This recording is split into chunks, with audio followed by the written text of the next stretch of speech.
What is going down, my fellow quarantine crew?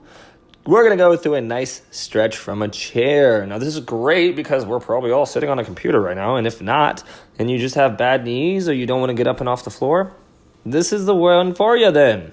So we're going to go ahead and start just kind of waking up the shoulders, doing your right arm across. Notice my arm is straight, and I'm using my left arm to pull it in across my body.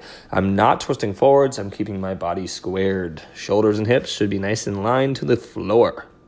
I'm doing the other side. I'm getting a nice deep stretch across, really working the deltoids, getting a nice good shoulder stretch.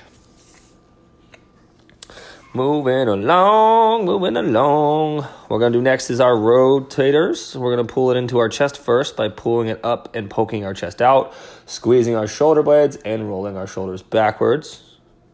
Holding that nice deep squeeze. From here, we're going to slowly bring our hands back in a little bit, releasing them. We're going to pull them up and make two 90-degree angles. We're going to pull your elbows back, and you're going to hold them back as far as you can as you slowly slide your hands up and over your head. Now, this one, you want to take your time. Now, it's going to want to pull you forwards. It's up to you to try to manually pull it backwards without leaning back. You need to stay upright with your body the whole time, parallel to the floor. Drive it all the way up till your till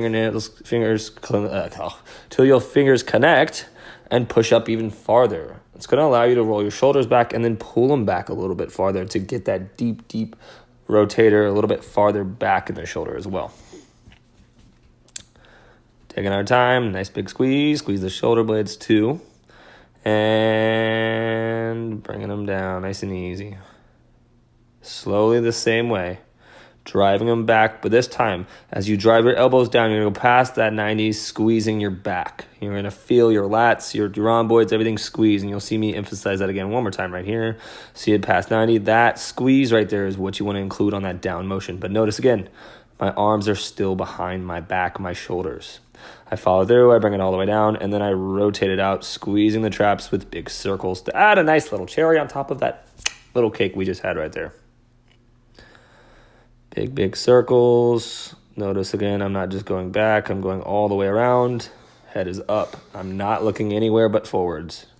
I'm going to pull it down straight to the ground, hold it down, move it to the right slightly, still looking down, moving it entirely to the left. So I'm fully lateral, slightly back lateral, all the way back.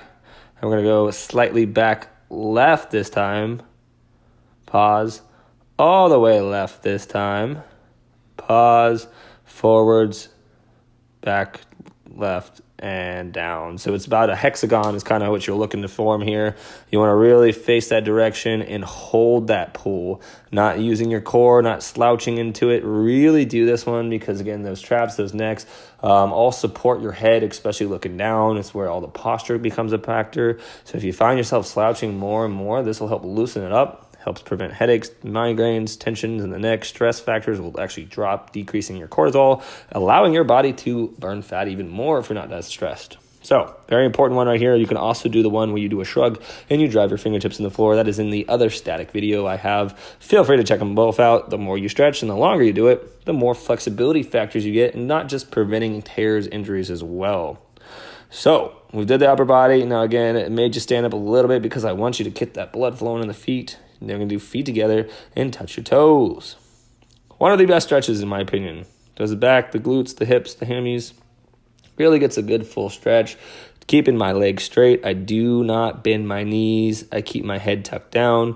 I'm going as far as I can without my knee bend. Again, if you can't touch your toes, it is not a factor. It's all about keeping your legs straight and going as far as you can.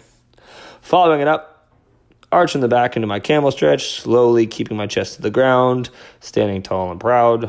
I'm going to go up into a shrug one more time, back squeeze, and then roll it around, really emphasizing, again, that shrug, those neck muscles, those posture, because this one is focused on everyone who's sitting at a desk for long periods of time.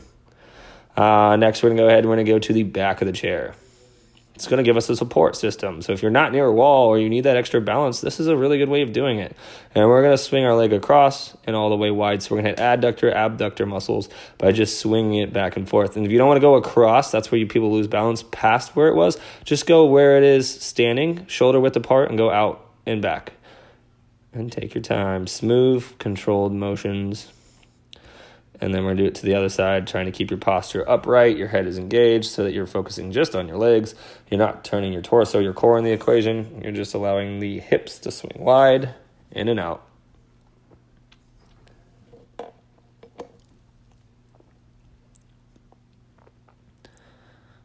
Sweeping the floor.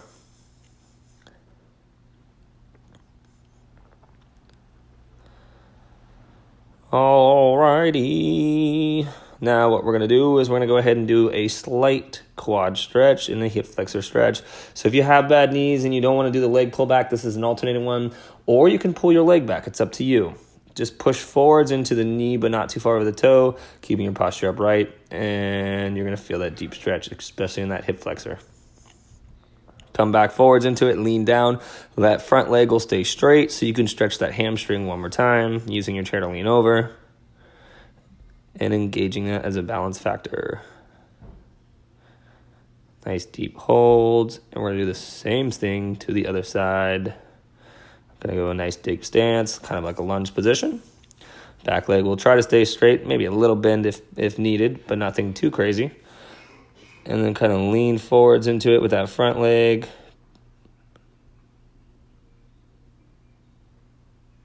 Body's upright.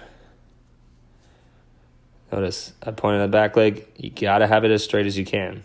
A little bend is okay, but the more straight it has, the more results you'll get out of this stretch, especially if you don't want to do that pull behind your back leg, where you grab your foot and pull it up. Leaning forwards on the side, going into the hamstrings.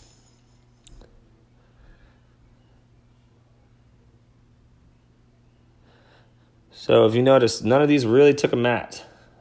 This is very important. Most of these actually that I'm going to have done this week won't really require a mat. Now, some of them may be done for the floor, so could better benefit from it. But, you know, ones that maybe like frog stretch, some of those that you really want some kind of cushion to your knees have not been quite done yet. So we'll do those in just a little bit. Look out for those. Notice that if I do mention a mat, you may want to get something, or you can even do it on carpet. A blanket's always good. We do what we can. We make it work. So we're going to pull our right knee into our chest, going across your body, and this one's going to be that glutes. Really pulling it in. If you can and you've got a little bit more flexibility, you can always grab your ankle and pull it in more. Just from the seated position, it's a little bit easier to do the knee, but you want to pull it all the way into your chest sitting upright. Same story, going to the other side. We're going to hit the other side, pulling that knee into the chest and squeezing it. This one's really good. I cannot say it enough about the internal rotation. If you squat and your knees go wide, you probably have tight internal rotation. And this one right here will really hit that, opening them up. Take your time. None of these should be less than 15 seconds. And we're going to engage the core now, trying to keep our legs together at one side. You'll see me pull my legs in, and I'm looking over my shoulders. If you can and you feel comfortable using your hand to pull them that one way, you may get a little bit more out of it. And you'll see me push my hands together so they're going one way, and my core and my shoulders are going the other direction.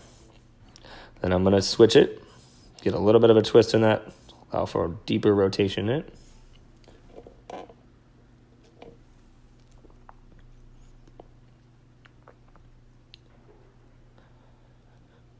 Alrighty, going now to the seated version of what we did, a standing a bit. This time I open my legs a little wider, so it's a little bit more of a sumo. Brings it up the hips more. I walk it out as far as I can, trying to engage also the back, and I lean into it. And let gravity kind of use its weight to kind of push you down. Nice deep hold. And then one more time, arcing the back up. Stretching the back all the way through. Good posture to finish it out. And roll the shoulders and squeeze. And there we go. If you have any other ones, we're going to do some side bends too, a little bit more to the obliques, kind of going back and forth. Notice though, when I do these, I don't lean forwards, I don't lean back. I'm trying to go as even as I can, and I only go to my knee. If you go too far low, your body's going to start to twist, and it's going to go into your lower back. So you want to try to engage it so your hips go out, and your arm comes down just far enough so you're not leaning forwards or backwards. Back and forth a little bit. And then just to get a little bit more, one last for the core. We're going to get that rotation again, driving those elbows all directions as much as possible. Squeezing, squeezing, squeezing, and rotating. Notice I face each direction. I face each wall. So we have now hit head to toe all around, and you have the blood moving. You got a little bit of functional movements, a little bit of static, so you get a little bit of everything on this one. So well done. I recommend doing this one if you find yourself sitting for longer than 2 or 3 hours. It is good for the health. It's good for the flexibility.